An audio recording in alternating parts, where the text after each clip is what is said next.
بسم الله الرحمن الرحيم. കുമ്പനാട് നിന്ന് പ്രദീപ് ചോദിക്കുന്നു, പരിശുദ്ധ ഖുർആനിൽ ചന്ദ്രൻ പിളർന്നതായി പരാമർശമുണ്ട്, അത് അശാസ്ത്രീയമല്ലേ? പരിശുദ്ധ ഖുർആനിൽ ചന്ദ്രൻ പിളർന്നതായി പരാമർശമുണ്ട്. ഖുർആനിൽ 54-ാമത്തെ അധ്യായം സൂറത്തുൽ ഖമറിൽ 1 മുതൽ 3 വരെയുള്ള വചനങ്ങളിൽ നമുക്ക് പാരായണം ചെയ്യാൻ കഴിയും. ഇഖ്തറബത്തി സാഅ വൻഷഖൽ ഖമറ എന്നെല്ലാം പറഞ്ഞ് കാലം ആസന്നമായിരിക്കുന്നു, ചന്ദ്രൻ പിളർന്നിരിക്കുന്നു. പ്രവാചകൻ സല്ലല്ലാഹു അലൈഹി വസല്ലമയുടെ ജീവിതത്തിൽ സംഭവിച്ചൊരത്ഭുത പ്രവർത്തനമായിട്ടാണ് ഈ സംഭവത്തെ ഹദീസുകൾ വിശദീകരിക്കുന്നത്. ഹിജറക്ക് 5 വർഷങ്ങൾക്ക് മുമ്പാണ് ഈ സംഭവം നടന്നത് എന്നാണ് ഹദീസുകളെ പഠനവിധേയമാക്കിയ പണ്ഡിതന്മാർ സൂചിപ്പിച്ചിട്ടുള്ളത്. ഇത് ബുഖാരിയും മുസ്ലിമുമെല്ലാം നിവേദനം ചെയ്തിട്ടുള്ള ഹദീസുകളാൽ സ്ഥിരപ്പെട്ട സംഭവമാണ്. പ്രദീപിൻ്റെ ചോദ്യം ഇത് അശാസ്ത്രീയമല്ലേ എന്നാണ്. തീർച്ചയായും അശാസ്ത്രീയമാണ് എന്നാണ് ഉത്തരം. അശാസ്ത്രീയമാണ് എന്നതുകൊണ്ടാണ് ഇത് അത്ഭുതമാകുന്നത്. ശാസ്ത്രത്തിന് അപഗ്രഥിക്കാൻ കഴിയുന്നൊരു കാര്യം അമാനുഷിക ദൃഷ്ടാന്തമാകുന്ന പ്രശ്നമില്ല, അത് ശാസ്ത്രീയമായ കാര്യമായിരിക്കും.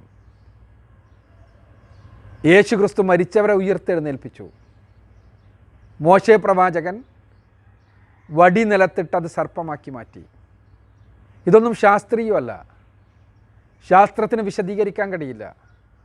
ശാസ്ത്രം എത്ര വളർന്നാലും അതിനെക്കുറിച്ചുള്ള അറിവുണ്ടാവുകയില്ല.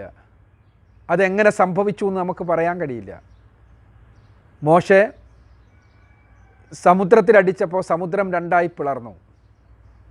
അതിന് നടുവിലുള്ള വഴിയിലൂടെ അദ്ദേഹവും ഇസ്രായേലരും നടന്നുപോയി.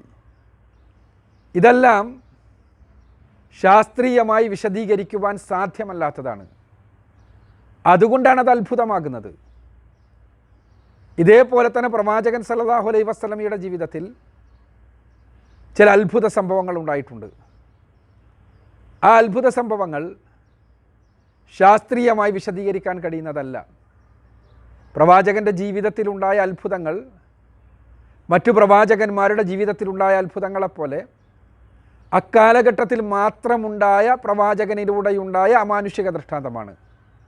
മുഹമ്മദ് നബിയിലൂടെയുണ്ടായ ഏറ്റവും പ്രധാനപ്പെട്ട അത്ഭുത പരിശുദ്ധ ഖുർആനാണ്. ആ ഖുർആൻ എക്കാലഘട്ടത്തിലുമുള്ള മനുഷ്യർക്കുള്ള അമാനുഷിക ദൃഷ്ടാന്തമാണ്. പരിശുദ്ധ ഖുർആൻ പരിശോധിച്ചാൽ അക്കാര്യം നമുക്ക് ബോധ്യപ്പെടും. ഞാൻ സൂചിപ്പിക്കുന്നത് ചന്ദ്രൻ പിളർന്നതുമായി ബന്ധപ്പെട്ട പ്രദീപിൻ്റെ ചോദ്യം അശാസ്ത്രീയമല്ലേ എന്നാണ്. ഉത്തരം അശാസ്ത്രീയമാണ് എന്ന് തന്നെയാണ്. അതാണ് അതിനെ അത്ഭുതമാക്കുന്നത്, അതാണ് അത് അമാനുഷിക ദൃഷ്ടാന്തമാക്കുന്നത്. അതുകൊണ്ടാണ് അത് വെച്ചുകൊണ്ട് പ്രവാചകൻ്റെ അനുയായികൾ പ്രവാചകൻ ദൈവദൂതനാണ് എന്നതിന് തെളിവാണിത് എന്ന് പറഞ്ഞത്. പിന്നെ ചിലർ ചോദിക്കാറുണ്ട്, ഇത് ചരിത്രപരമായി സ്ഥാപിക്കപ്പെട്ടിട്ടുണ്ടോ? തീർച്ചയായും സ്ഥാപിക്കപ്പെട്ടിട്ടുണ്ട്. പ്രവാചകൻ സല്ലല്ലാഹു അലൈഹി വസല്ലമയോടൊപ്പം ഉണ്ടായിരുന്ന സ്വഹാബിമാരെല്ലാം ഇതനുഭവിച്ചിട്ടുണ്ട്. ഇക്കാര്യം ബുഖാരിയും മുസ്ലിമുമെല്ലാം നിവേദനം ചെയ്ത അബ്ദുല്ലാഹി ബിൻ മസ്ഊദ് റളിയല്ലാഹു അൻഹുവിൽ നിന്നുള്ള ഹദീസ് വളരെ കൃത്യമായി നമുക്ക് പറഞ്ഞു തരുന്നുണ്ട്. ചന്ദ്രൻ 2ആയി പിളരുകയും ഒരു കുന്നിൻ്റെ ഒരു വശത്തേക്ക് ചന്ദ്രൻ്റെ ഒരു ഭാഗം പോവുകയും മറ്റൊരു ഭാഗത്തേക്ക് ചന്ദ്രൻ്റെ മറ്റേ ഭാഗം പോവുകയും പ്രവാചകൻ സല്ലല്ലാഹു അലൈഹി വസല്ലം ഇതൊരു അത്ഭുതമാണ്, ഇതൊരു അമാനുഷിക ദൃഷ്ടാന്തമാണ് എന്ന് സൂചിപ്പിക്കുകയുമെല്ലാം ചെയ്തത്. ഇത് മക്കക്കാർക്ക് മുന്നിൽ ഒരു ചോദ്യചിഹ്നമായി നിന്നു. മക്കക്കാരിത് സംഭവിച്ചത് അവരുടെ കണ്ണിന് സംഭവിച്ച വല്ല കൺകെട്ടുമാണോ എന്ന് മക്കക്കാർ അന്വേഷിച്ചു. ഇമാം ത്വബരി അദ്ദേഹത്തിൻ്റെ തഫ്സീറിൽ മക്കക്കാരായിട്ടുള്ള ആളുകൾ ചില യാത്രാ സംഘങ്ങളോട് അഥവാ മറ്റു സ്ഥലങ്ങളിൽ നിന്ന് മക്കയിലേക്ക് വന്ന യാത്രാ സംഘങ്ങളോട് ഇക്കാര്യം വസ്തുതയാണോ എന്ന് അന്വേഷിച്ചതായി കാണാൻ കഴിയും. ഇമാം തിർമിദിയും ഇക്കാര്യം റിപ്പോർട്ട് ചെയ്യുന്നുണ്ട്. അങ്ങനെ അന്വേഷിച്ചപ്പോൾ അവർ കണ്ടതായി പറഞ്ഞു. ഇതാണ് വസ്തുത.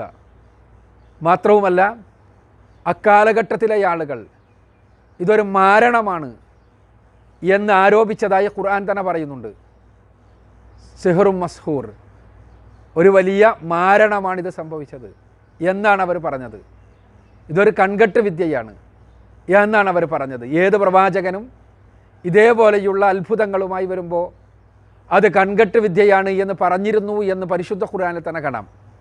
മൂസാ നബി അലൈഹി സ്വലാത്തു വസ്സലാം അദ്ദേഹത്തിൻ്റെ അത്ഭുതങ്ങളുമായി ഇസ്രായേൽ സമൂഹത്തിലേക്ക് പ്രത്യക്ഷപ്പെട്ടപ്പോൾ അദ്ദേഹത്തിൻ്റെ ശത്രുക്കൾ ഇത് ഒരു മാരണമാണ് എന്ന് പറഞ്ഞതായ ഖുർആനിലെ 20-ാമത്തെ അധ്യായം സൂറത്തു ത്വാഹയിലെ 9 മുതൽ 7 വരെയുള്ള വചനങ്ങൾ നമ്മൾ വായിക്കും. ഇക്കാര്യം നമ്മൾ പുറപ്പാട് പുസ്തകത്തിലും കാണും. പുറപ്പാട് പുസ്തകത്തിലെ 7-ാം അധ്യായത്തിൽ 1 മുതൽ 13 വരെയുള്ള വചനങ്ങൾ വായിച്ചു നോക്കുക. ഞാൻ സൂചിപ്പിക്കുന്നത് അക്കാലഘട്ടത്തിലെ ആളുകൾ ഇത് നിഷേധിക്കുകയല്ല ചെയ്തത്, മറിച്ച് ഇതൊരു കൺകെട്ട് വിദ്യയാണെന്ന് ആരോപിക്കുകയാണ്. ഇത് നിഷേധിച്ചിരുന്നെങ്കിൽ ഖുർആനിൽ തന്നെ രേഖപ്പെടുത്തപ്പെട്ടതാണിത്, അല്ലാതെ ഏതെങ്കിലും ഹദീസുകളിൽ മാത്രമുള്ളതല്ല. തീർച്ചയായും ഇത് പരിശുദ്ധ ഖുർആൻ പറയുന്നൊരു കളവായിരുന്നുവെങ്കിൽ അക്കാലഘട്ടത്തിലെ ഏതെങ്കിലും ആളുകൾ, ഖുർആനിൻ്റെ വിമർശകന്മാർ പറയുമായിരുന്നു ഇത്തരം ഒരു സംഭവം സംഭവിച്ചിട്ടില്ല, ഖുർആനിൽ കള്ളം പറഞ്ഞതാണ് എന്ന്. ഖുർആനിന് സമകാലികരായ ആരെങ്കിലും അങ്ങനെ ഒരു ആരോപണം ഉന്നയിച്ചതായി നമുക്ക് കാണാൻ കഴിയുന്നില്ല.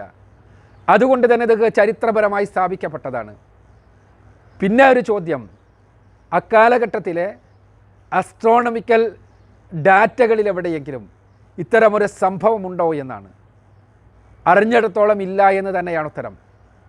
അസ്ട്രോണമിക്കൽ ഡാറ്റയിൽ ഇല്ല എന്നുള്ളത് കൊണ്ട് അന്നത് സംഭവിച്ചിട്ടില്ല എന്ന് പറയാൻ എന്ത് ന്യായമാണുള്ളത്? അന്ന് സംഭവിച്ച എല്ലാ ഖഗോള പ്രതിഭാസങ്ങളെയും കുറിച്ച് അന്നത്തെ അസ്ട്രോണമിക്കലായിട്ടുള്ള ഏതെങ്കിലും രേഖകളിലുണ്ടോ? അന്നത്തെ ചന്ദ്രഗ്രഹണങ്ങളെക്കുറിച്ച്, അന്നത്തെ എല്ലാ സൂര്യഗ്രഹണങ്ങളെയും കുറിച്ച്, അന്ന് നടന്നിരിക്കാൻ സാധ്യതയുള്ള സൂപ്പർനോവ സ്ഫോടനങ്ങളെക്കുറിച്ച് ഒന്നും തന്നെ അന്നത്തെ അസ്ട്രോണമിക്കലായിട്ടുള്ള ഏതെങ്കിലും രേഖകളിൽ കാണാൻ കഴിയുന്നില്ല. ഏതാനും ചില സംഭവങ്ങൾ ഉണ്ടാകാം, പക്ഷേ എല്ലാത്തും നമുക്ക് കാണാൻ കഴിയില്ല. ഇതേപോലെ തന്നെ ചിലപ്പോൾ ഈ സംഭവവും ലോകത്തിൻ്റെ വ്യത്യസ്ത ഭാഗങ്ങളിൽ ആളുകൾ ദർശിച്ചിരിക്കാം, പക്ഷേ അത് രേഖപ്പെടുത്തിയിട്ടില്ലായിരിക്കാം. അത് നമുക്കറിയാൻ മാർഗമൊന്നുമില്ല. കാരണം അന്ന് ഇന്നത്തേതുപോലെ അസ്ട്രോണമിക്കലായിട്ടുള്ള എല്ലാ കാര്യങ്ങളും രേഖപ്പെടുത്തുന്ന സമ്പ്രദായങ്ങൾ ഉണ്ടായിട്ടില്ല. അസ്ട്രോണമി രേഖീകരണമെല്ലാം തന്നെ ഉണ്ടായത് സത്യത്തിൽ ഇസ്ലാമിക സമൂഹത്തിൻ്റെ വളർച്ചയ്ക്ക് ശേഷമാണ്. അത് പ്രത്യേകിച്ച് ഇസ്ലാമിക സമൂഹത്തിൽ പ്രവാചകന് ശേഷമുള്ള 2ാമത്തെയും 3ാമത്തെയും തലമുറയിലാണ് അത്തരം വ്യാപകമായ പരിശ്രമങ്ങൾ ഉണ്ടായത്. ചരിത്രത്തിൽ തന്നെ ആധുനിക ഗോളശാസ്ത്രത്തിൻ്റെ അടിത്തറ പണിത ആളുകൾ അവരായിരുന്നു എന്ന് നമുക്ക് കാണാൻ കഴിയുമല്ലോ. എന്നാൽ ഇത്തരം ഒരു രേഖയുമില്ല എന്ന് പറയാൻ കഴിയില്ല. രേഖയുണ്ട്, പക്ഷേ ആ രേഖ 100% ചരിത്രപരമായി സ്ഥാപിക്കപ്പെട്ടതല്ല. ലണ്ടനിലെ ഇന്ത്യ ഓഫീസ് ലൈബ്രറിയിൽ നമുക്ക് കാണാൻ കഴിയുന്ന ഒരു രേഖയുണ്ട്. അത് അറബിക് 2807 എന്ന റഫറൻസ് നമ്പറിൽ കാണാൻ കഴിയും. അത് പുരാതനമായ രേഖയാണ്. ആ പുരാതനമായ രേഖയിൽ പറയുന്നത് ഇന്ത്യയിലെ ഒരു ചക്രവർത്തി ഫർനാസ് എന്നാണ് അതിൽ പറയുന്നത്. ചക്രാവതി ഫർനാസ് എന്നാണ് അതിലെ പരാമർശം. അദ്ദേഹം മുഹമ്മദ് നബിയുടെ കാലത്ത് ചന്ദ്രൻ പിളർന്നതായി ഇന്ത്യയിൽ വെച്ച് കാണുകയും അദ്ദേഹം മുഹമ്മദ് നബിയുടെ സദസ്സിലെത്തി ഇസ്ലാം സ്വീകരിക്കുകയും ചെയ്തു എന്നതാണ് പരാമർശം. യഥാർത്ഥത്തിൽ ഇത് ചേരമാൻ പെരുമാൾ രാജാവിൻ്റെ ഇസ്ലാം സ്വീകരണവുമായി ബന്ധപ്പെട്ട ഐതിഹ്യങ്ങളിലും കഥകളിലും എല്ലാം തന്നെ നമുക്ക് കാണാനും കഴിയും.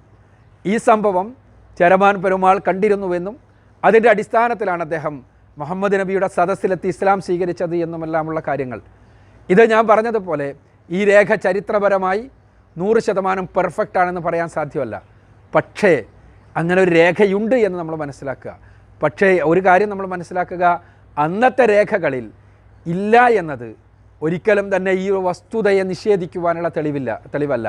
അന്നത്തെ രേഖകളിൽ ഇത് നിഷേധിച്ചിട്ടില്ല എന്നത് ഈ വസ്തുതയെ അനുകൂലിക്കുന്ന തെളിവാണ് താനും. എന്തുകൊണ്ടെന്നാൽ പരിശുദ്ധ ഖുർആൻ പച്ചയായി പറയുന്നതാണ് ഇക്കാര്യം. അങ്ങനെ പറഞ്ഞ സമയത്ത് ഇങ്ങനൊരു സംഭവം ഉണ്ടായിട്ടില്ല എന്ന് മക്കാ മുശ്രിക്കുകളോ ആ പ്രവാചകൻ്റെ സമകാലികരോ ഖുർആനിനെതിരെ ഒരാരോപണമായി ഉന്നയിക്കപ്പെട്ടതില്ല എന്നതുകൊണ്ട് തന്നെ യഥാർത്ഥത്തിൽ ഇത് സംഭവം സത്യമാണ്. പ്രദീപിൻ്റെ ചോദ്യത്തിന് ഉത്തരം ഇത് അശാസ്ത്രീയമല്ല എന്നാണ്. ആ ചോദ്യത്തിനുള്ള ഉത്തരം അതേ അശാസ്ത്രീയമാണ്, പക്ഷേ അത് ചരിത്രപരമായി സ്ഥാപിക്കപ്പെട്ടതാണ് എന്നാണ്.